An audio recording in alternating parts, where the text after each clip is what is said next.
Broadcasting live from the Business RadioX studios in Phoenix, Arizona, it's time for Phoenix Business Radio, spotlighting the city's best businesses and the people who lead them. Had she been wearing a seatbelt, she would have been alive. She would have made it through the accident with barely a scratch, is what the coroner said to me and my siblings after my mom passed away in a car accident. Devastating. I have a 14-year-old kiddo. I have two kiddos in their 20s. And every time in the car with anybody, especially my kids, I'm looking over to make sure that their seatbelts are on. And it's just what I know, and it's how I grew up wearing seatbelts, and that's not the case for everybody. I have a lot of people that I ride with, and they're like, I never wear a seatbelt, right? So today's conversation here on Business RadioX is to discuss safety belt safety with Safe Decision LLC and owner and founder Ashley Gagnon. And we also have with us Paul Gulli, who's the Director of Security for Berkshire Hathaway Automotive Group. Welcome to Phoenix Business Radio. I'm Karen Nowicki, and we are here to tell great stories about important topics that support our community and make a difference in the world. So welcome to both of you. Thank you. Yeah, thank you, Karen. Yeah. So let's talk about Safe Decision LLC. What are you doing to support our community, and where did this idea come from? To start, a little bit of background on myself and where it came from. Working one day, I was approached by an older gentleman, and we started talking at some point downtown, and he basically said, I really like your personality. Why don't you come work for me? At the time, I was like, well, I don't know if that's really going to work. I have a job. I have a couple more years left to go with it. It's obviously in law enforcement here in the Valley. And I let him know I can't quite do it right now. And then he explained, no. It's a seasonal gig. And we're going to train you up, and we want you to go out and teach that company's platform of defensive driving, and it's a Fortune 250 company around the nation. We think you can do this. So, I was pretty excited because I'm a big believer in every day is basically an interview, right? So you're going to run into people, and you never know who they're going to be. So it's beneficial to kind of be on your game at all times. Got trained up. So I've been working for that company about 6 years now, and I teach basically professional drivers and heavy equipment a lot of the basics that we take for granted when it comes to driving. Number one being wearing your seatbelt. As time has gone on, over the past 6 years, I went back to school, finished business degree, and I always thought, I'm a pretty capitalist-minded person, but I'm very conscious of what it is. I think if you're going to go out and do something, you should be looking to make a difference on what it is that you're doing. At some point last summer, I was sitting around going, what can I do that would actually make a difference? And I said, well, I know a lot about law enforcement, but I don't know if I necessarily want to stick around too long in it or go into some type of field like that, because you start dealing with conflicts of interest and things like that. And so I said, well, I do know a lot about traffic safety, which actually helps a lot of people. Took my degree and put it to work and started researching traffic in and of itself. And what I found in Arizona, and I'm sure it's in other states too, is that there's not too much of the private sector pushing just a basic concept of safety, right? So one statistic that would probably blow most people's minds is for death between the age of 5 and 29, that's probably what's going to take you out. That's the number one. An accident. An accident, whether it's like you're in the car or you're on a bike or you're walking, some type of traffic related. And it kind of makes sense when you truly start to think about it, because unfortunately, if you're under the age of 5, it's usually disease. And that's you can't really prevent that. And then after 29, it ends up being disease too, because that's usually when people start to develop them. I started doing a little bit more research. Basically, I have a very good relationship, even though I work as a contractor for the company, but I have a very good relationship with one of their upper level management, senior vice presidents of safety. And he invited me to go out and basically play safety guy at their annual convention out at PIR. And what they do is they bring in heavy equipment and they do like a rodeo. They call it a rodeo. And so heavy equipment operators come out and they start driving forklifts and front loaders and garbage trucks and doing crazy stuff with it. It's kind of like a race car event, but it's with heavy equipment, seeing how fast you can do things safely. Though. Okay, I was waiting for that. Yes. Everything has to be done safely. Like cones are set up, and do you know what I mean? It's to see how good you are using your finer motor skills with heavy equipment. And so when I was out there, I actually operated a machine called the seatbelt convincer. And it's a machine that mimics a 7 to 8 mile an hour collision. And while I was there, I'm putting adults on it, right? Because they're part of this company and their children are there because it's a national thing. So they only bring out the best drivers from each region. They fly them out. It's like the coolest thing I think I've probably ever seen as far as like what a true corporation could do for their employees. And I'm looking at the looks on the faces of the adults and of the children, and the children are all excited. And when they're getting off, I'm like, there's something here with this. So I did the research on the machine, and I found that that was the only one in Arizona, but it was owned by a corporation. And I did more research. I called the owner that actually makes these machines, and it's been around about 30 to 40 years or so, but there's really none west of the Mississippi. And so the light bulb started going off in my head. Like, I think there's something to this. I think it's a great idea that was put into plan by the manufacturer and the builder of it. But I don't know if the marketing was really done correctly to really enlighten people on the importance of it. And at that point, it turned into I'm not going to live with a regret on not starting a business. The worst that can happen is I pick myself back up and figure out where I went wrong. And that's how I started it. And the ultimate goal when I started putting it together was to really target that teenage demographic from like 7th grade and up, to really just raise awareness about it. Because we do talk about, you'll see don't text, stop wrecks, don't text. Like you'll see that type of stuff. But is it really put out there? Like you can see it on a billboard. It's really not. But I firmly believe when I come out and when I put my program together, if I just do like the seminar for children, I truly believe in the 3 principles of learning, right? You have to see it, you have to hear it, and you have to feel it. So when I put the program together, I did it for 20 to 30 minutes because anybody that has a teen or someone like me whose brain's always moving, that's about all you're going to get out of me, right? Is 20 minutes of my time. And then I'm moving on to something else. And so what I did is I put the program together to where we would interact in the class. I would show you the numbers that I can prove because it's all coming from peer-reviewed articles, insurance companies, because we know they're going to come after you and they're going to want to know. And then I have the kids interact within these numbers. So I'm able to show them on certain videos things that happen. I'm able to tell them in the classroom, and then I'm able to take them out to the machine and show them, hey, this is what it feels like to be in about a 7 to 8 mile an hour collision. And now I want you to think about how fast do you actually drive on the streets out here. The reality is neighborhoods are typically 20 to 25 by law. How many people are doing that, right? Then your side streets are 35 to 45. And I know people aren't doing 35 to 45, definitely. And then we're talking about the freeways, which are 65, and depending on where you're traveling in Arizona, they're 75. And so I let the teens know, or even adults when they get on it, think of this, that this is 7 to 8 miles an hour. Multiply that by about 8. Yeah, I watched one of the videos on your website, and it was the simulator. What did you call it? It's a seatbelt convincer. Seatbelt convincer. Great name. Yes. And just the expressions on both the adults and the teens' faces as they were anticipating the hit, right? Yes. And I thought the same thing. Like, this is intentionally just 7 to 8 miles per hour because it's a simulator and we wouldn't want to hurt them. Yes. But the expressions and the fear at impact and anticipating it, which in an accident, we don't always have the benefit of anticipation, right? I mean, it happens. I was in an accident years ago with my now 14-year-old and hit on the side. I mean, it totaled my car, airbag. Thank goodness we're both belted, but I will never forget the trauma of that incident. And I almost lost my kid as a result of it. Oh, that's horrible. Well, great that the kid is alive, obviously, but horrible for the collision itself. Right. And the impact, right? And the story I shared at our opening, my mother died because of a car accident and she did not wear a seatbelt. She shouldn't have been driving anyway, but thank goodness she didn't take anybody else out with her. She ran through a light after having a epileptic seizure. Thank you. A seizure is the word I'm looking medical for. Issue. Yes, and fell over the steering wheel and rolled right through the light.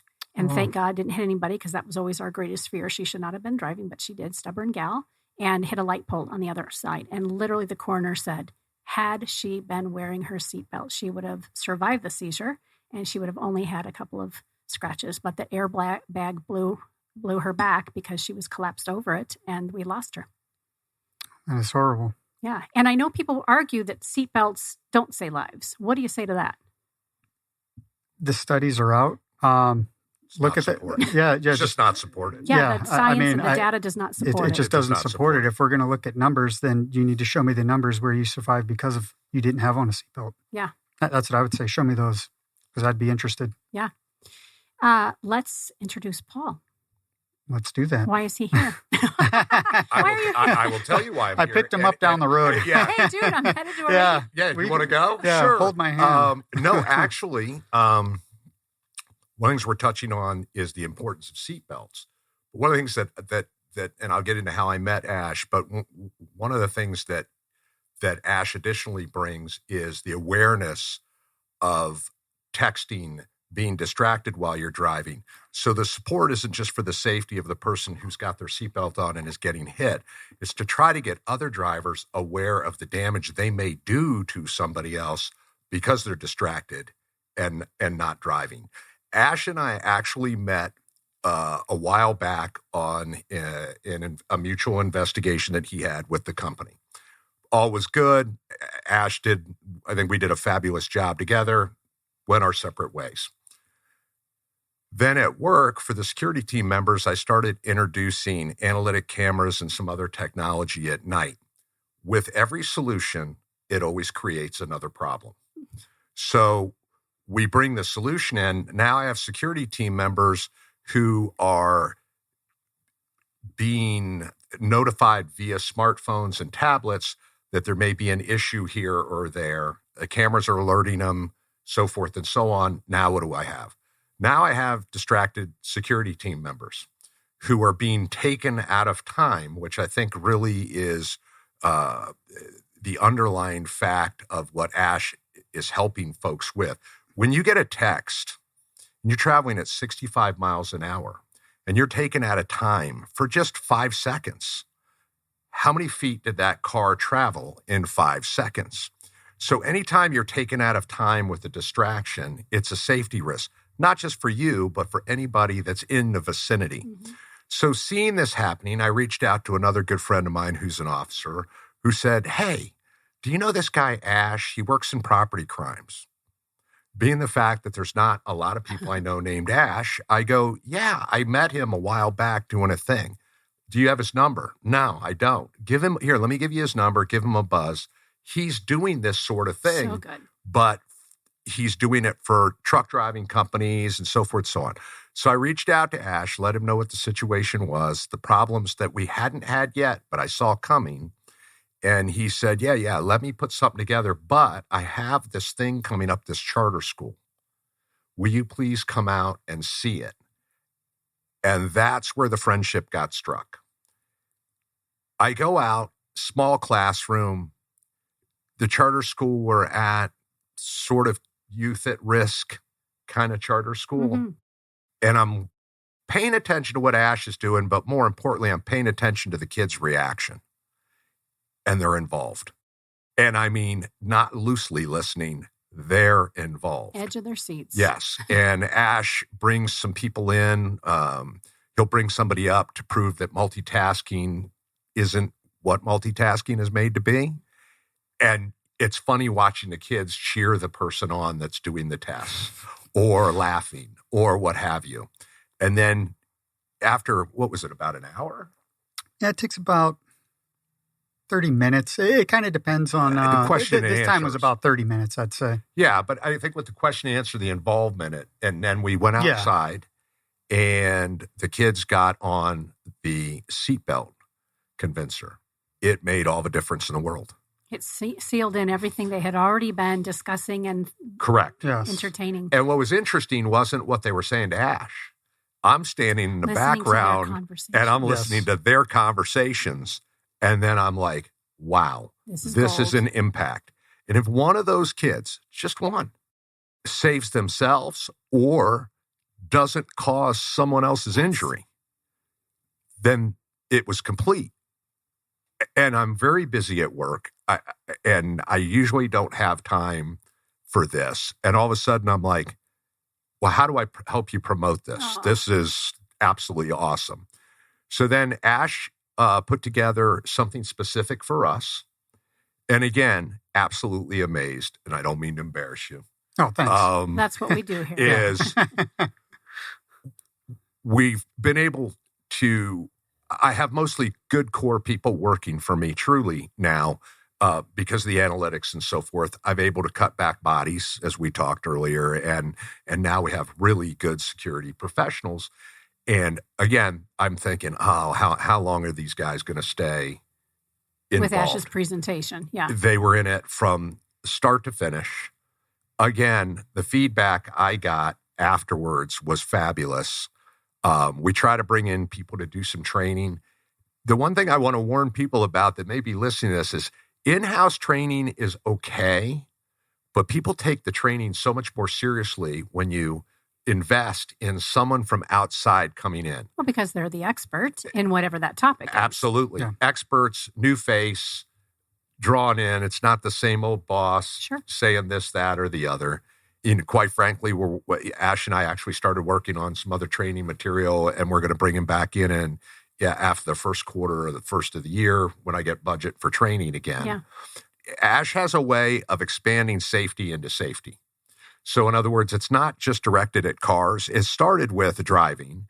And then from there, it went to checking equipment. And from then conducting yourselves in a golf cart, walking tours, whatever they're doing. So what's unique about Ash and his business is he can cater it to your business. I mean, whether you're driving golf carts, bicycles, mopeds, or just walking, anything. And he has an innate way to look at, I think, how the human psyche works and where the mistakes are going to be made by people. Mm-hmm. So he was awesome. It's been an awesome relationship. And again, if we can help just one or two people, that's all it takes. Just every time you reach one person, you're better off. How does that make you feel when you hear someone who's been a champion for you really share the difference you're making? No, it definitely feels good. Paul comes with a lot of experience in his field. And so for him to say something that an outsider was able to come in and actually make the effect on his own employees, that they're not just employees to him, they're basically family to him. He's not, saying, okay, let's run this mill.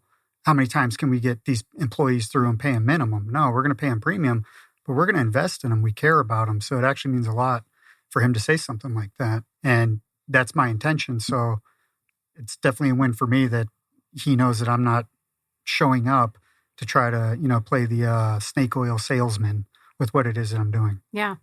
So for our listeners, let's get them caught up. We're talking not only about training for our teens or our kiddos, anybody who's on the road as a passenger or a driver, but also working with companies to help ensure safety. Is that how you would best explain what you're doing? Yes, I would definitely explain it that way. It's, it's a two-sided entity, I guess. One side I truly started to cater towards the teens, to take care of them. I have kids of my own. They're going to be driving soon.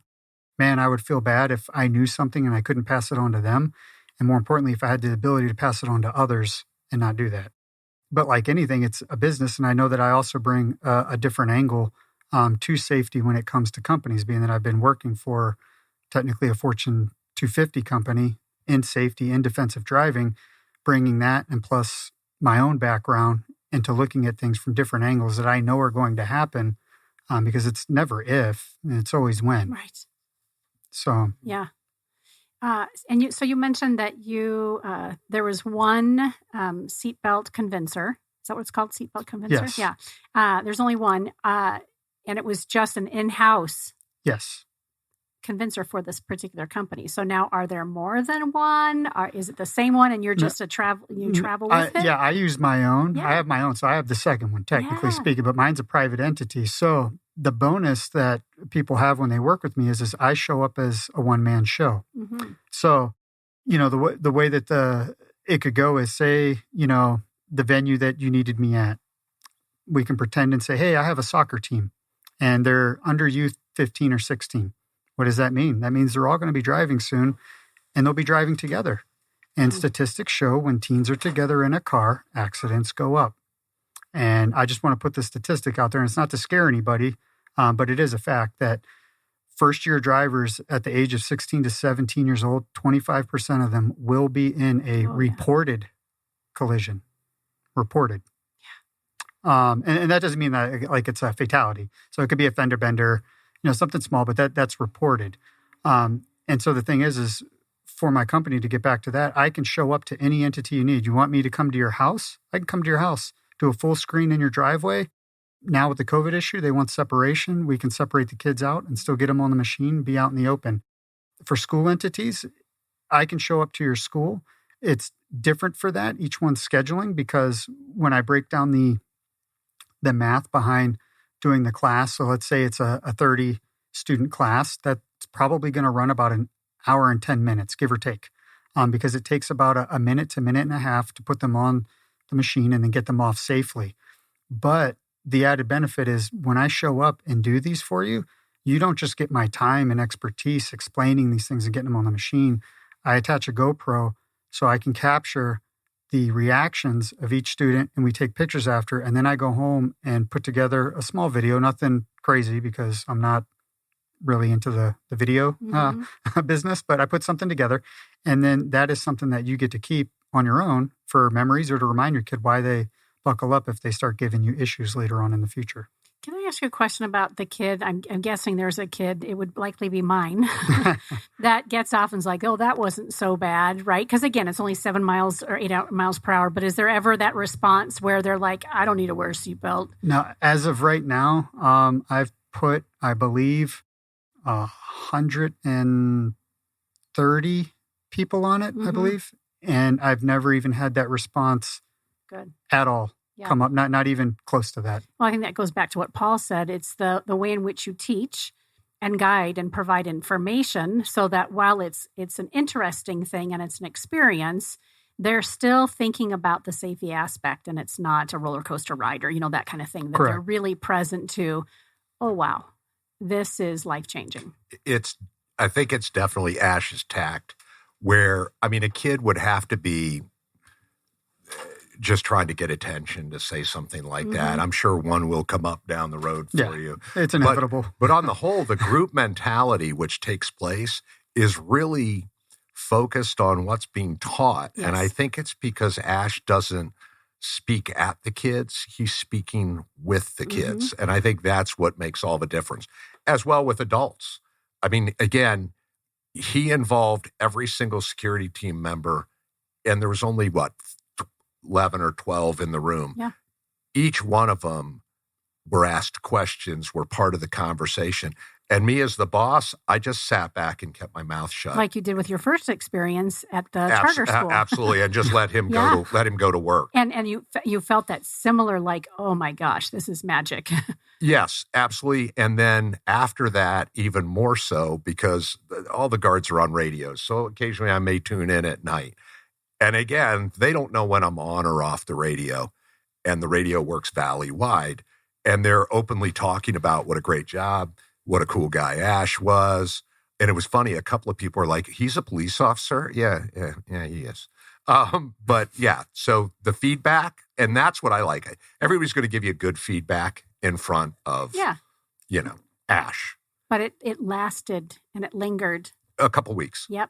And I think, one, I can tell you the safety part has even gone further because I've had team members coming to their supervisors, coming to me going, hey, what if we do this and what if we do that? That may make it safer. So the thought has continued to grow of how to do their jobs really, really well and do them with the utmost safety. So I wouldn't be here if I wasn't here to applaud Ash. Yeah, clearly.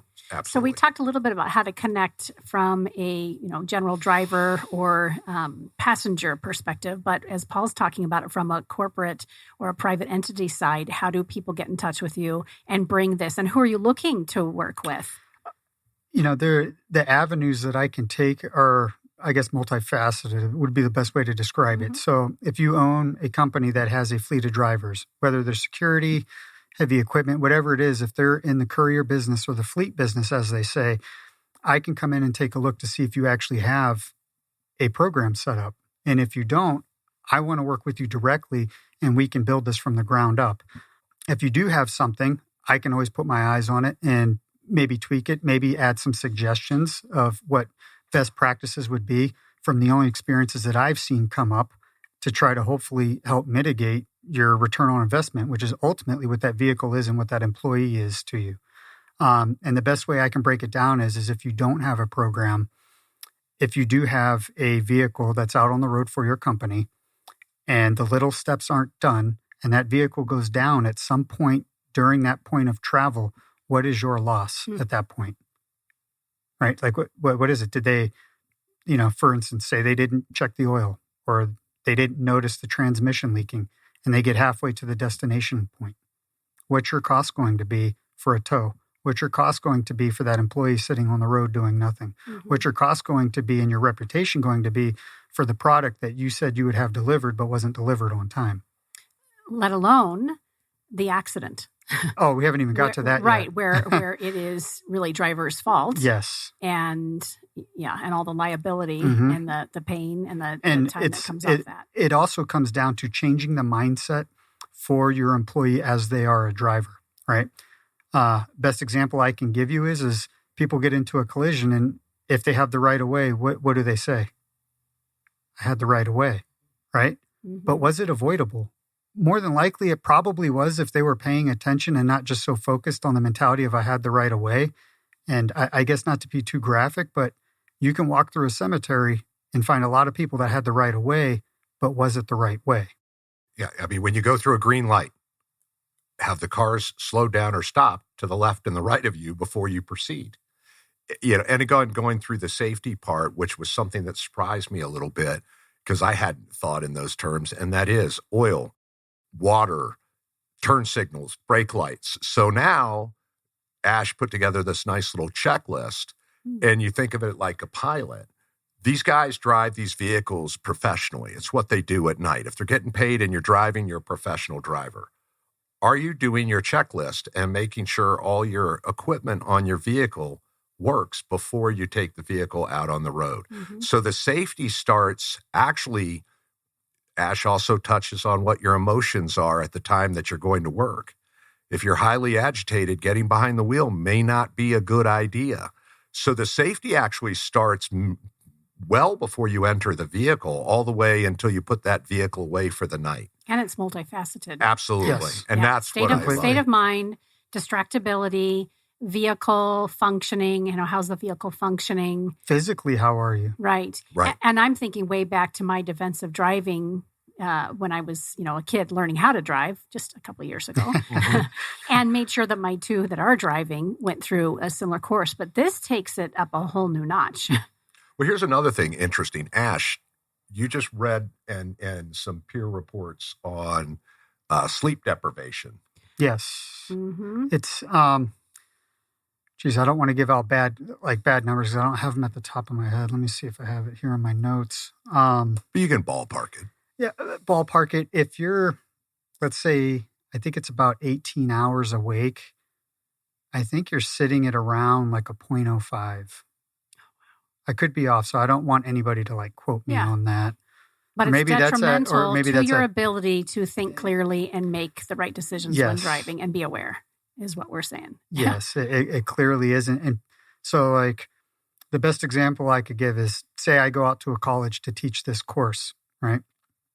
I'm going to bring that up, sleep deprivation, right? Because if, say you're an athlete and I'm there talking to athletes, and I know that there's been some instances that have happened around the valley, unfortunately, with some of our athletes that have been in collisions, but would make not only the coaches really think about some of the leniency that we're giving our student athletes and even the parents, right? Because if the kid's still at home, they're still your kid. I don't care if they're over 18, right? Yep. That's the way it is. They'll always be your baby.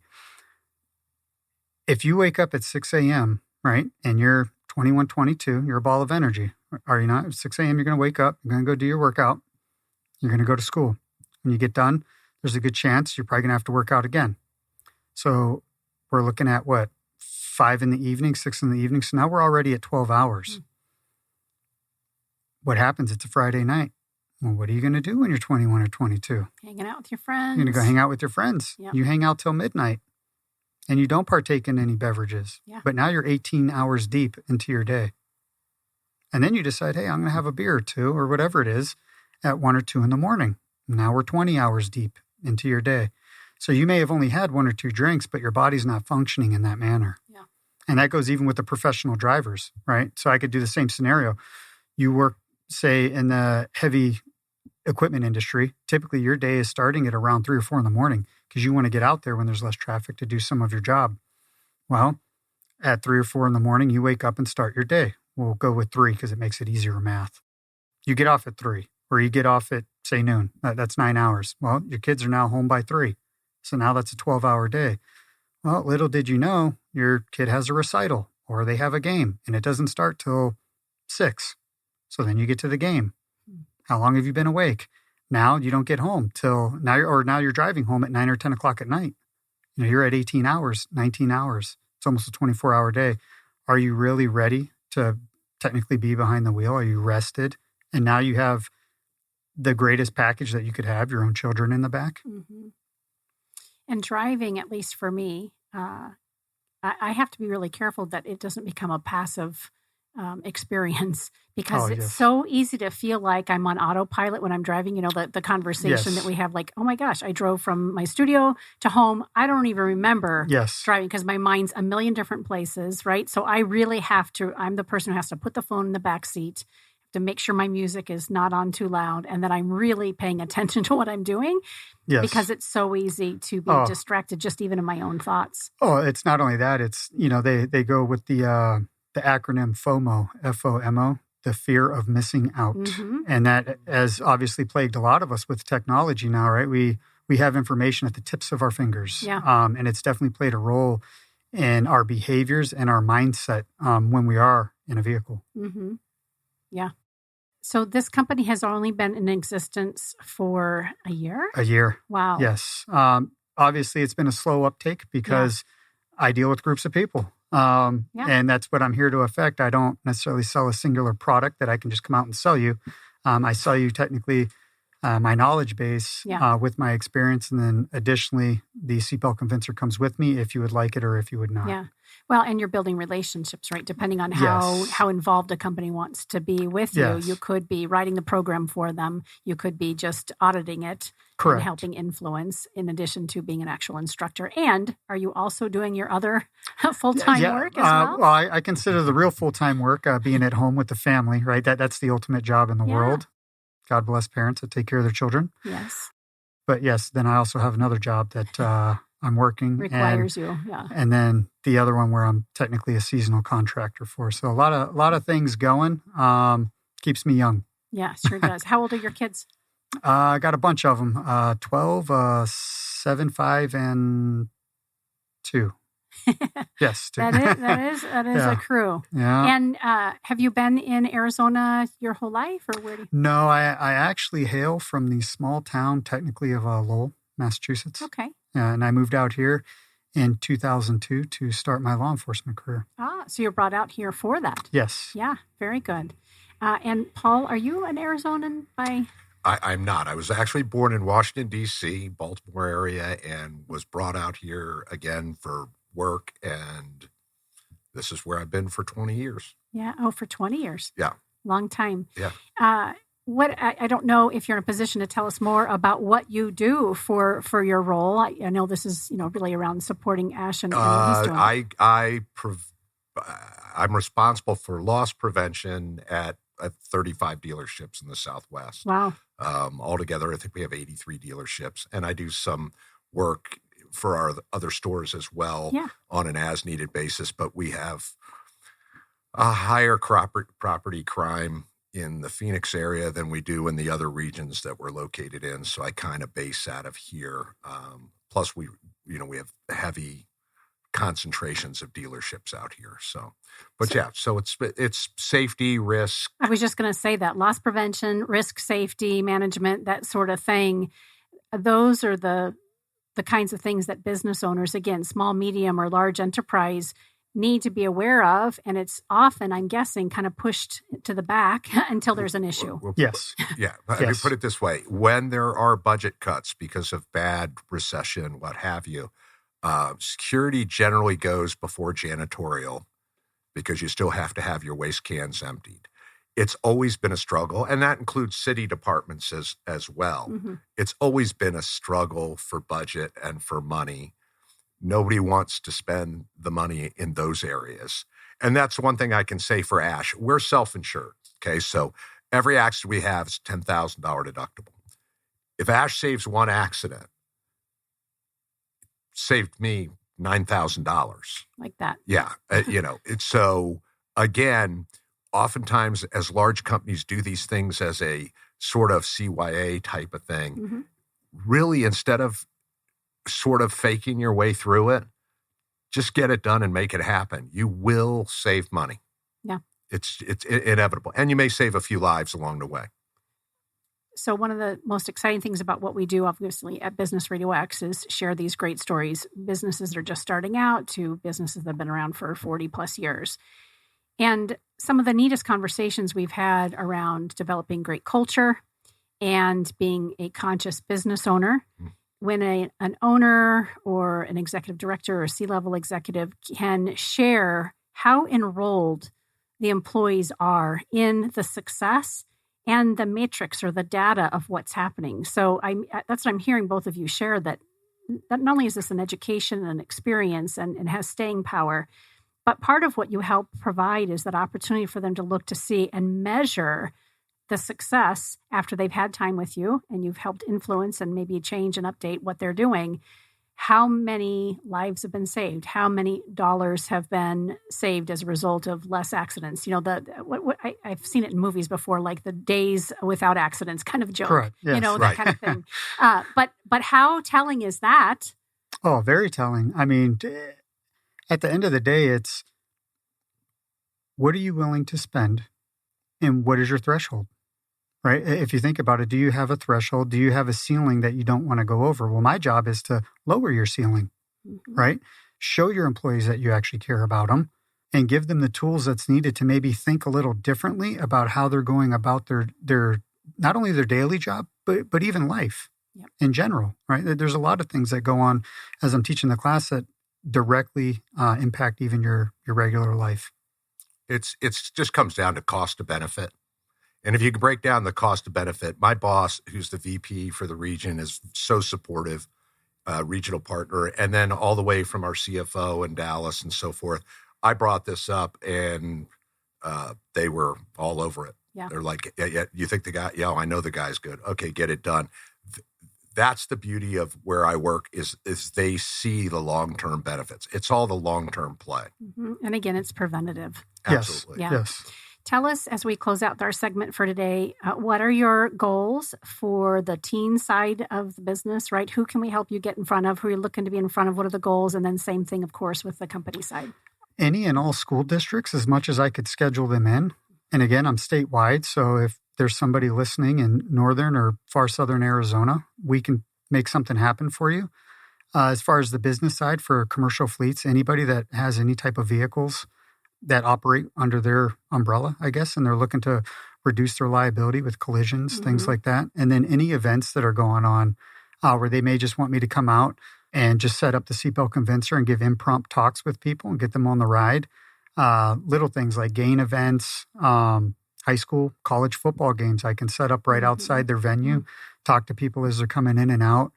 Obviously, any type of car show, NASCAR, something like that, to where it could be an educational tool, not only for them, and not only am I going there to help educate them, but it's also a marketing tool to show that you care about the people that are coming to your facility. So that's probably the best venues right now for me. I don't want to swamp myself, but I guess they say the pains of growing are good. Yes. And so those would definitely be some growing pains that I'm willing to take on. Yeah. Any other questions that I hadn't thought to ask today that you kind of came prepared to answer, either one of you? Or do we have a chance to kind of give it a full scope? I think that's about the furthest scope Yeah. that I guess we can look out for.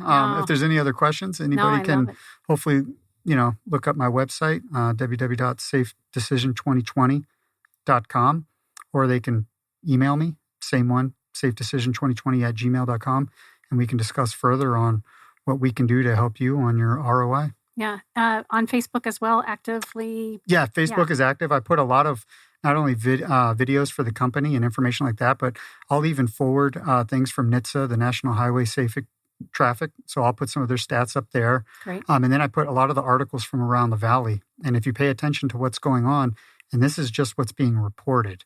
So there's a lot more collisions that go on within the valley that aren't reported, in which teens aren't using seatbelts and things like that. And, just for informational purposes, United States on average, each state, unfortunately, will lose a teen driver. They'll lose 14 on average each state, and half of which would have been saved had they have worn their seatbelt. And that deviation is about a 3%. So it kind of stays the same year over year. Yeah. What this idea of shared car rides, the Ubers and the Lyfts of the world, should they be doing this kind of thing, this sort of training? I don't know what they do, but I would strongly suggest them doing it. And the reason why is obviously you have liability at play with lawyers, and you can find the gray area to penetrate something. But not only showing that this is what you want to provide to your drivers, some of the, the companies like Lyft and Uber, I know that they say you have a license. Awesome. Drive these people around. Does that mean that they're really a good driver? How do you feel getting into one of these vehicles? You don't even know who this person is. The taxi cab companies, I'm not sure about them. Maybe they do have some type of regulation. But as far as the research that I've found, and I could be wrong, I don't believe Uber or Lyft provides anything like that. But I'd love to work with them. If they want to reach out to me, I would love to come and talk to them and let them know we could do something quarterly or annually for any new subscribers that they have or anything like that that's signing up to drive. You'd think there ought to be some sort of like bonus system. The more classes you take to be an Uber Lyft driver, the more benefits you have or something like that. Again, kind of making it, we care enough about you. Yes. And we're going to provide you the opportunities to learn and grow. Yeah. Tell us again, I don't know if you have a short way to say this, but the overall mission and purpose, you opened with it by saying, hey, here's what I did. And I knew that I couldn't not give this a try because I care so much about the safety of people. But what would you say if someone said to you, why do this? Why is this important to you? I've been in law enforcement a long time. I've been a defensive driving instructor for that other company for quite a few years now. And I know the impact that it makes to just let someone know, hey, fix this, fix that. If you don't, we can take you out of the equation if you were to pass away. But what about all the people that you just affected? So that's really what it comes down to. How many lives can you technically save or prevent catastrophic injury from? Because the reality is if you become paralyzed, if you lose a leg or something like that, where does your quality of life go? Not only for you, but the people around you, because you decided not to make that conscious decision and be smart about it. And sometimes it's just not having the education and not knowing. I think that's the biggest part of it. The realization of what can happen. Yeah. I mean, even just, again, a teen can go get a license without any, other than studying the test, right? Yep. But for the conscientious driver, again, my experience was I knew my kids both needed defensive driving in order to have them really think like this. Like, you need to always be looking around as if something's going to happen and anticipating it. Yes. But we're not all. If you drive down the freeway in the morning in rush hour traffic, which I do, you will see people texting.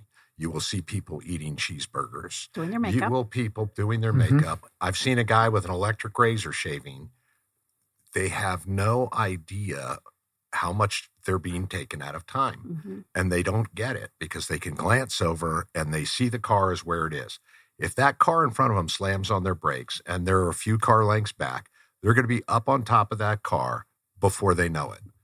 And people just don't realize these things. And I do think it's education, pure education. I don't think anybody's doing it intentionally. Yeah, no, definitely not. I think I'm just able to bring the realization of what can go wrong because, again, it's not if, it's just when. You roll the dice enough, eventually you go broke.